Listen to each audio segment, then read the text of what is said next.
Bien à vous, l'instant bien-être sur Radio Cool Direct, avec Nicolas Mangone, sophrologue. Bonjour et bien à vous, l'instant bien-être et sophrologie. Aujourd'hui, je vous propose de parler d'horloge biologique. Cette horloge biologique, donc, qui est réglée sur environ 24 heures.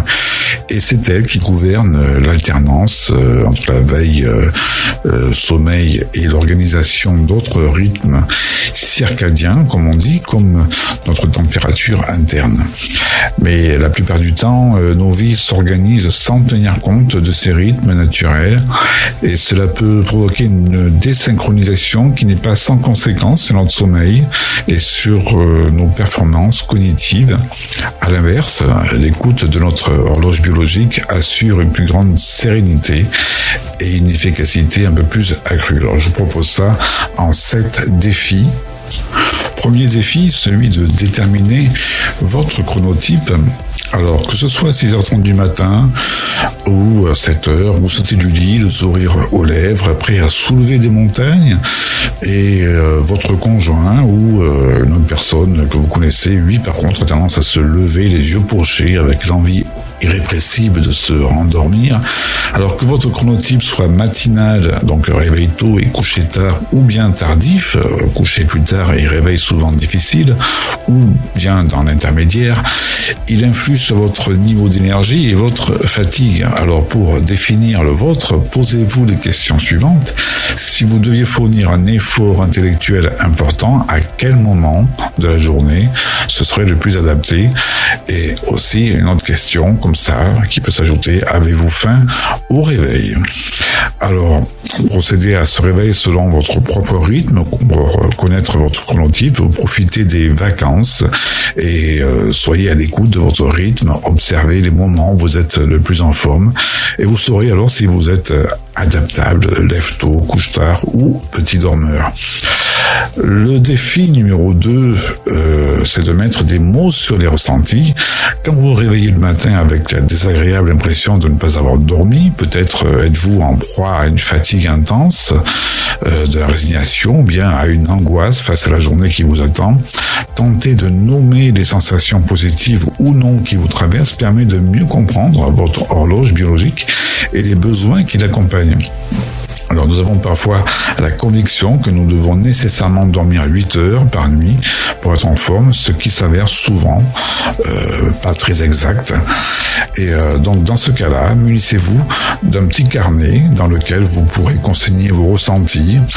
Donc je propose parfois à certains de mes consultants de tenir un agenda du sommeil par exemple, et cela permet de garder une trace et de mieux comprendre les mécanismes qui régissent notre horloge biologique.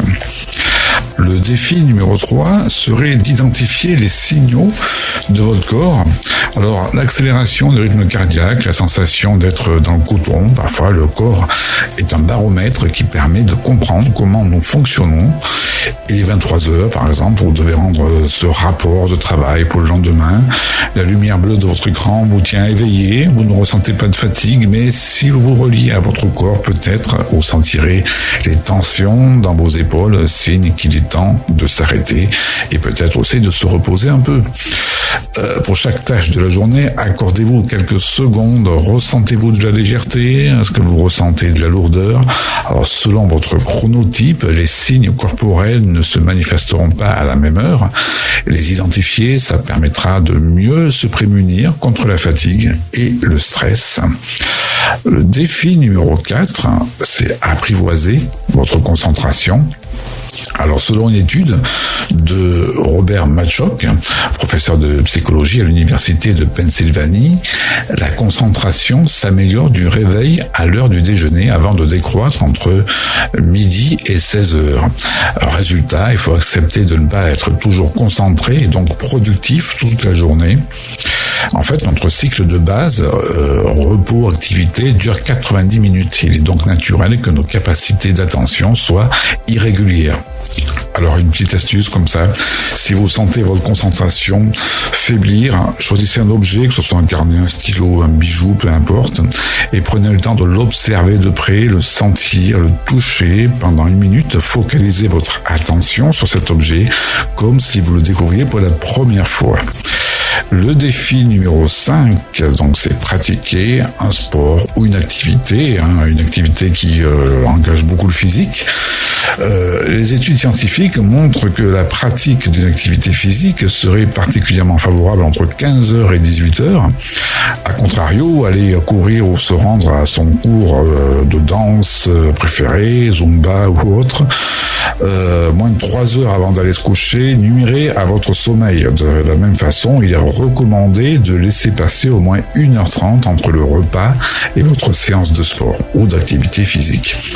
Évidemment, selon notre chronotype, vous aurez davantage d'énergie le matin quand d'autres seront plus actifs le midi ou en fin de journée. En fait, l'idéal est de pratiquer une activité sportive en plein air, si le beau temps est là, ou alors si le temps est favorable, bien sûr, idéalement dans la nature, et en vous exposant de manière active à la lumière naturelle, vous permettez à votre horloge interne de se régénérer. C'est un moyen particulièrement efficace pour tous ceux qui travaillent en horaire décalé.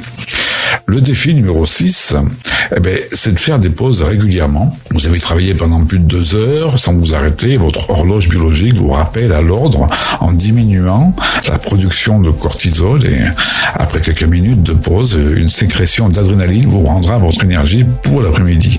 Alors, contrairement à la sieste qui doit idéalement advenir entre 13h et 15h, si vous pouvez la faire bien sûr, nous pouvons faire 5 à 6 pauses tout au long de la journée, et il ne faut pas oublier que notre temps d'attention est de 90 minutes et que nous avons besoin de ralentir pour récupérer. Donc un petit conseil, si vous en avez la possibilité, sortez à l'air libre, asseyez-vous, fermez les yeux pendant quelques minutes et prenez conscience des points d'appui de votre corps. Et vous pouvez également prendre plusieurs respirations abdominales en expirant de manière très lente.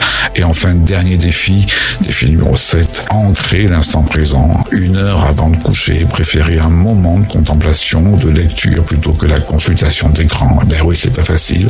Puis avant de vous coucher, vraiment, éteignez la lumière de la chambre et laissez venir à vous des pensées plutôt agréables, positives. Concentrez-vous ensuite sur votre corps. Sentez comme chacune de ces parties se détend, comment elle s'enfonce dans le matelas. Concentrez-vous enfin sur votre respiration et conscientisez ce souffle-là qui se calme. Et c'est ce qui vous permettra de dormir tranquillement. Voilà pour tous ces défis. Je vous dis à une prochaine fois, bien à vous et passez une belle journée. C'était Bien à vous, l'instant bien-être, avec Nicolas Mangone, sophrologue, sur Radio Cool Direct.